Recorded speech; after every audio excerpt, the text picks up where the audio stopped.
Ceci est un livre audio autogénéré par Google. L'affaire Achabré et l'affaire du Djoula. Une justice pénale controversée? Préface.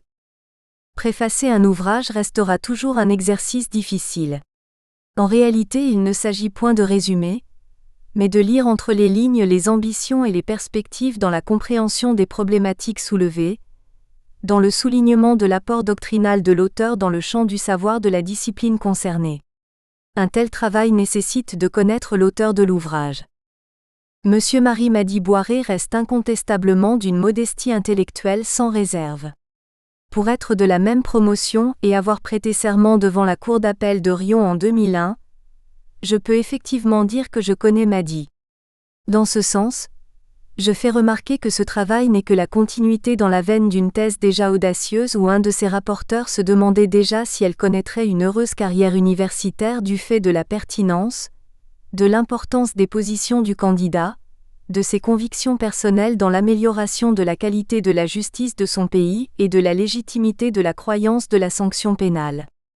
Déjà il remettait en cause certaines décisions de justice, mais toujours avec une rigueur intellectuelle de la contestation de la vérité judiciaire, par une démonstration et un argumentaire cohérent dans l'opposition des prétentions, des réquisitoires et de la décision rendue. Pour cela encore fallait-il maîtriser la science du droit. Et nous pouvons sans mesure affirmer sa vérification dans cet ouvrage portant sur deux affaires judiciaires retentissantes au Sénégal, qui marquent des décisions de justice pénale controversées. Si l'on part du postulat que la sécurité est au cœur du droit pénal, serait-elle propre à une société libérale occidentale, elle ne saurait occulter les mêmes préoccupations des citoyens des pays dits en voie de développement. En cela les humanités ne divergent point qu'elles soient d'ici ou d'ailleurs, et c'est ce que tente de faire comprendre tout au fil de son ouvrage Monsieur Boiré. Tâche difficile mais d'espoir dans le déchiffrage des logiques instrumentaires d'une difficile cohabitation entre le judiciaire et le politique, au niveau interne et international. Il faut que justice soit rendue, telle est la cause que l'auteur poursuit indéniablement. Mais cette justice est-elle permise? La réponse restera toujours affirmative si l'on place l'homme au début, au milieu et à la fin de toutes les espérances. Mais cette justice est-elle vouée à l'échec? L'enseignant en droit pénal le refuse obstinément, et telle est entre autres les ambitions de la justice pénale internationale. La justice a grand cœur et l'humanité entière grand espoir sous peine que cette justice humaine ne soit foudroyée par celle de Dieu. L'ouvrage de Monsieur Boiré est d'utilité scientifique certaine, et d'un apport juste pour la compréhension de certains grands principes du droit pénal et procédural interne et international. Même s'il peut être controversé, en ce sens il a atteint ses objectifs, il a le mérite au moins d'exister. Me dit Banjo Alain. Docteur en droit privé et sciences criminelles. Avocat au barreau de Mendes. Professeur associé en droit criminel. Introduction générale. 1. Les suspicions d'atteinte grave du Jukogens tchadien. Il faut d'emblée souligner l'évolution complexe du droit pénal international. La prise de conscience de l'humanité universelle consacre un refus important de la collectivité humaine de l'infraction criminelle, dont la finalité essentielle est l'agression et l'anéantissement systématique à grande échelle d'une population déterminée en raison de considérations raciales, ethniques, politiques ou religieuses. Lentement, progressivement et sûrement, le droit pénal international s'est imposé jusqu'au procès de Nuremberg et de Tokyo I, dans l'affirmation et l'acceptation d'un principe général de la responsabilité de l'agression et des crimes commis en temps de guerre. Dans cette perspective, le refus de l'impunité internationale s'est traduit par la création de juridictions ad hoc pour l'ex-Yougoslavie II, pour le Rwanda III, et enfin par la création de la Cour pénale internationale 4. Il s'agit de l'admission d'un accord global sur la nécessité et l'utilité d'engager des poursuites, et de sanctionner les criminels portant atteinte aux droits fondamentaux des personnes lors des conflits armés. Cette juridictionnalité, et cette compétence universelle de plus en plus largement acquise aux États qui s'autonomisent des critères classiques de compétence relatifs à la nationalité du coupable ou du lieu de commission de l'infraction, permettent de poursuivre l'auteur d'une infraction de crime contre l'humanité au-delà des appréciations judiciaires de son État. Traditionnellement, la poursuite et la sanction de l'auteur matériel de l'infraction n'offrent aucune posture conflictuelle. La position de cet agent pénal demeure cependant malaisée à circonscrire concernant le Rwanda relativement aux poursuites engagées contre les responsables des médias dits de la haine, et au Tchad relativement à la fonction et qualité de Hachabré, dans la mesure où ils n'ont pas participé matériellement à la commission de ces infractions. Au demeurant, cette position n'est pas exclusive de leur responsabilité, car le droit pénal appréhende aussi bien la situation du complice que celle de coauteur moral. Il importe cependant de souligner à notre sens, que dans l'analyse des circonstances et des causes afférentes à ces affaires, le possible glissement sémantique du complice à l'auteur principal 5, pour n'asseoir, en définitive au-delà de l'orthodoxie pénale, que le statut d'un seul agent pénal auteur des infractions de crimes contre l'humanité. 2. Parallélisme avec le génocide rwandais.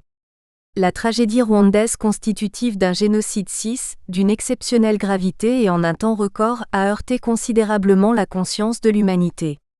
Ce massacre à grande échelle se singularise relativement à l'ampleur participative de tout un pays d'une part, et sous le regard impuissant de l'humanité internationale d'autre part. Aux jeunesses conflictualistes, l'on ne peut sans éternellement poser la responsabilité de l'ancien colonisateur belge, obérer cependant son rôle aussi bien dans sa politique de différenciation ethnique que de répartition du pouvoir aux uns exclusivement, entérinant ainsi dans la pratique l'affirmation d'une supériorité des uns sur les autres. Cette tuerie monstrueuse des Hutus sur les Tutsis, les deux composantes de la population rwandaise, ne laisse pas indifférent le questionnement juridique sur l'implication de la communauté internationale qui, présente sur les lieux du drame, avait les moyens d'y mettre fin. Cette inactivité, à notre avis, ne s'explique point au regard de la prévisibilité de ce génocide 8, au temps de l'action 9. 3. Péripéties procédurales de l'affaire Habré. Les actes procéduraux et juridictionnels permettent de retracer le parcours judiciaire de M. Hachabré devant les juridictions du Sénégal 10. Liminairement, les années 90 constatent la chute du régime de Hachabré. Idébi prend le pouvoir et Hachabré se réfugie au Sénégal. Plusieurs rescapés des prisons de l'État du Tchad fondent l'Association des victimes de crimes et répression politique au Tchad afin, entre autres objectifs, d'engager des poursuites judiciaires nationales et internationales à l'encontre des auteurs des crimes et répressions commis sous le régime d'Habré et de demander une indemnisation des victimes. C'est dans ce cadre que la commission d'enquête du ministère tchadien de la Justice publie son rapport au mois de mai 11. Le rapport accuse le régime de Habré de 40 000 assassinats politiques et de tortures systématiques. La commission recommande que Habré et ses complices soient poursuivis pénalement, et que des réparations morales et symboliques soient accordées aux victimes. En l'an 2000, s'inspirant du procès de Pinochet, l'Association tchadienne pour la promotion et la défense des droits de l'homme demande à l'organisation Human Rights Watch d'aider les victimes d'Habré à le poursuivre en justice. Afin de préparer le dépôt de plainte contre Habré, des chercheurs de cette organisation et de la Rencontre africaine pour les droits de l'homme au Sénégal conduisent 2 missions au Tchad. Le 26 janvier 2000, 7 victimes tchadiennes et la VCRP portent plainte devant le tribunal régional hors classe de Dakar contre Hachabré, l'accusant d'actes de torture et de crimes contre l'humanité. Le 3 février, le juge d'instruction sénégalais, après avoir entendu les victimes, cite Habré à comparaître et l'inculpe de complicité de crimes contre l'humanité, d'actes de torture et de barbarie et le place en résidence surveillée. Le parquet qui avait été consulté au préalable est favorable aux poursuites. Le 18 février, les avocats de M. Habré interjettent appel devant la chambre d'accusation de la Cour d'appel de Dakar, de l'ordonnance d'inculpation du juge d'instruction. Le 30 juin, le Conseil supérieur de la magistrature décide de muter le président de la chambre d'accusation en charge de la procédure d'instruction d'appel dans l'affaire Habré et de le promouvoir à un autre poste. Le 4 juillet, la chambre d'accusation décide que le Sénégal n'a pas compétence pour poursuivre Hachabré parce que ces crimes n'ont pas été commis au Sénégal. Pendant l'audience, le parquet s'était cette fois-ci opposé aux poursuites contre Habré. Les victimes introduisent alors un pourvoi contre cette décision devant la Cour de cassation du Sénégal. L'inculpation de Hachabré n'est pas sans effet au Tchad. Le 26 octobre, 17 victimes portent plainte au Tchad pour torture, meurtre et disparition, contre les complices de Hachabré, les anciens directeurs, chefs de service et membres de la direction de la documentation et de la sécurité 12 de la police politique de Habré. Le 30 novembre, 3 victimes de nationalité belge d'origine tchadienne, vivant en Belgique, déposent plainte à Bruxelles contre Hachabré, en application de la loi dite de compétence universelle, pour crimes contre l'humanité, crimes de torture, crimes d'arrestation arbitraire et d'enlèvement. Le 20 mars 2001, la Cour de cassation du Sénégal déclare que le Sénégal n'a pas de compétence juridictionnelle pour juger des crimes commis par Habré 13. Et du 27 février au 7 mars 2002, le juge d'instruction belge chargé du dossier concernant la plainte des victimes tchadiennes de nationalité belge, se déplace au Tchad pour mener son enquête 14. Le 12 février 2003, la Cour de cassation belge casse la décision de la Cour d'appel de Bruxelles dans l'affaire Sharon et décide que la loi de compétence universelle ne nécessite pas la présence de l'accusé en Belgique pour s'appliquer 15. Le 31 janvier 2006, à la veille du 4e anniversaire de l'inculpation d'Habré au Sénégal, la VCRP organise un rassemblement demandant l'indemnisation des victimes 16. Le 24 janvier 2006, l'Union africaine, réunie en sommet à Khartoum, décide de mettre en place un comité de juristes africains, afin d'examiner tous les aspects et toutes les implications du procès d'Hachabré ainsi que les options disponibles pour son jugement, et de soumettre un rapport à la prochaine session de l'Union africaine en juillet 2006.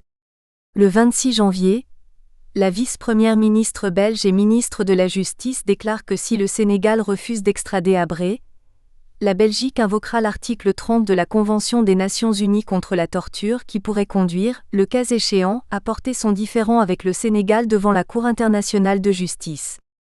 Le 16 mars, le Parlement européen demande au Sénégal que Hachabré soit traduit en justice en Afrique ou qu'il soit extradé vers la Belgique.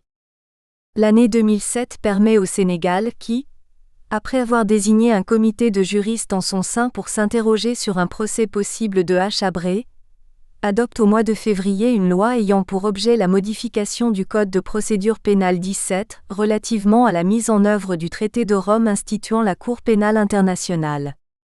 Ces réformes entreprises par l'État sénégalais ont entraîné en octobre 2008 une plainte de Hachabré devant la Haute Cour de justice de la Communauté économique des États de l'Afrique de l'Ouest, au motif qu'elle constituait une violation de ses droits tels que garantis par la Charte africaine des droits de l'homme et des peuples, notamment le droit à la non-rétroactivité des lois pénales.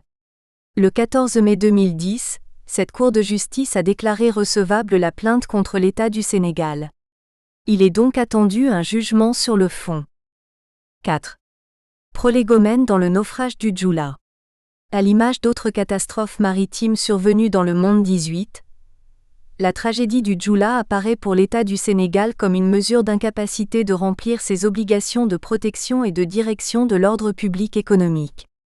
En effet, le navire MS le Djoula assurant la liaison maritime Dakar-Ziguinchor et dont la gestion nautique et la gestion commerciale avaient été confiées à la Marine nationale, a appareillé le jeudi 26 septembre 2002 aux environs de 13h par temps calme.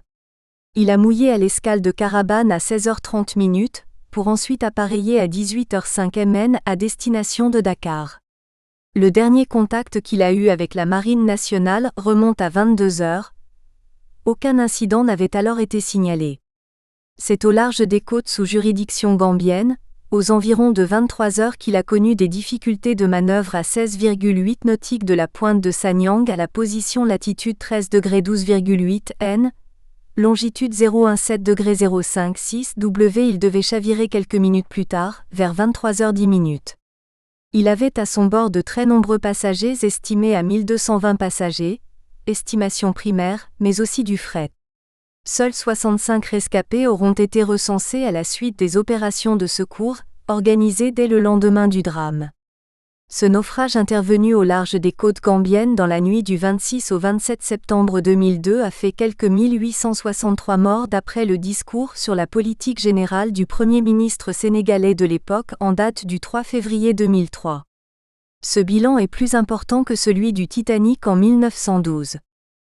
Aujourd'hui, notoirement on peut souligner la forte compétition économique qui oppose le transport transocéanique de passagers du transport aérien, pour affirmer néanmoins la très forte résistance du commerce maritime de passagers qui est très loin de disparaître. Ce dernier est des plus visibles, et il est même plausible que le volume annuel de passagers déplacés soit supérieur à ce qu'il était au moment des grands chantiers navals. Singulièrement, il faut relever dans ce sillage la multiplication d'une autre utilisation des déplacements sur les océans que constitue la croisière maritime qui postule un aspect positif de récréation, de délassement, mais dont le contentieux juridique n'est guère distinctif des litiges du transport de passagers proprement dit. Dans cette perspective, si un événement accidentogène venait à se produire, inévitablement la question des responsabilités se poserait. Ce naufrage souligne les limites de l'informel dans la gouvernance des affaires publiques. Cette tragédie, il faut convenir, est répétitive. 19. Il apparaît donc pertinent de s'interroger sur la responsabilité du transporteur maritime de passagers, qui révèle un questionnement conflictuel par rapport aux principes généraux du droit de la responsabilité. Du latin responsu, la responsabilité signifie l'obligation de répondre d'un dommage devant la justice et d'en assumer les conséquences pénales et civiles, soit envers la victime, soit à l'égard de la société. Le droit de la responsabilité est un droit né des conflits. Il est donc aisé d'y voir une réponse naturelle au progrès des techniques, à la multiplication des machines, engins, appareils, tout spécialement des autos. Cependant, des auteurs comme Fauconnet-Vin trouvent dans la responsabilité non plus un attribut appartenant à la personne consciente et libre, mais une réalité sociale, l'ensemble des émotions collectives que suscite le crime. 5. Interrogations soulevées relativement aux grandes notions du droit international pénal et de la procédure pénale. Les différentes interrogations relevées dans ces affaires ont trait d'une part à la qualité des personnes poursuivies, et d'autre part s'agissant plus spécifiquement du procès de Hachabré à la position des juges et de la difficile soumission du droit sénégalais au droit international pénal. Dans cette perspective, l'on peut affirmer que le crime contre l'humanité dans l'échelle des incriminations pénales soutient une conflictualité aussi bien relativement à une approche définitionnelle qu'en ce qui concerne d'autre part la détermination de l'agent pénal impliqué. Sa caractérisation et son acception impliquent une analyse transversale de différentes disciplines autres que juridiques, sans épuiser totalement tout le questionnement autour de l'humanité. S'agissant dans ces deux affaires de certains agents pénaux tels que les médias dits de la haine, et de la personne poursuivie dans le cas Hachabré, ou de l'affaire du Djoula, il convient de souligner la difficulté de les réduire aux auteurs de l'infraction, c'est-à-dire à ceux qui traditionnellement commettent matériellement l'infraction. Ces observations permettent de marquer la singularité et l'autonomie du droit pénal international, dont l'objectif principal demeure la protection de l'humanité tout entière. Le continent africain connaît de cette question du fait de la perpétration et la perduration des conflits tribaux et ethniques, la dimension des massacres et la forte transgression de cet interdit social innommable dans les affaires rwandaises et tchadiennes. Cela implique une postulation de l'instrumentalisation politique dans la détermination des différents agents pénaux, au Rwanda au-delà de l'auteur matériel, les responsables de la radio des Mille Collines, et sur les procès futurs sur le territoire sénégalais de Hachabré et de ministres et hauts fonctionnaires dans le naufrage du Djoula. En définitive, deux interrogations principales gouvernent à notre entendement ces deux causes dont une approche convergente permet d'établir dans une première partie les assises factuelles et juridiques, avant d'envisager leur devenir processuel dans une deuxième partie. Titre 1. Les assises factuelles et juridiques dans l'affaire Hachabré et dans le naufrage du Djoula. Quelle peut être la compréhension du comportement d'un agent pénal, dont la conscience et la volonté n'ont d'autres objectifs que la négation de l'humanité? Comportement de masse ou individuel au sujet d'une idéologie, le crime contre l'humanité dans le génocide rwandais et dans les actes de torture et de barbarie dans le cas du Tchad traduit l'indescriptible. Cette difficulté interprétative et définitionnelle d'une causalité criminelle a considérablement atteint le droit pénal international dans sa logique et son fondement légaliste, jusqu'à l'avènement récent de la Cour pénale internationale. Le cas Hachabré présente une pertinence factuelle et juridique dans une logique comparative avec le génocide rwandais. Il apparaît donc utile de rechercher ainsi les déterminants des crimes contre l'humanité. Dans le naufrage du Djoula, l'ampleur considérable des victimes confère une dimension de masse. On pourrait même soutenir la thèse d'un glissement d'une criminalité organisée. C'est la raison à notre sens de la prise de conscience du président de la République, dont le premier acte est de déclarer l'État du Sénégal responsable et de déclarer publiquement que toutes les responsabilités seront recherchées et leurs auteurs sanctionnés. Cette déclaration lourde de conséquences nous impose à opérer une première lecture sur l'obligation générale de sécurité qui pèse sur le transporteur maritime de personnes. Chapitre 1 – Les déterminants des crimes contre l'humanité. 6. Le génocide rwandais et les persécutions ethniques au Tchad.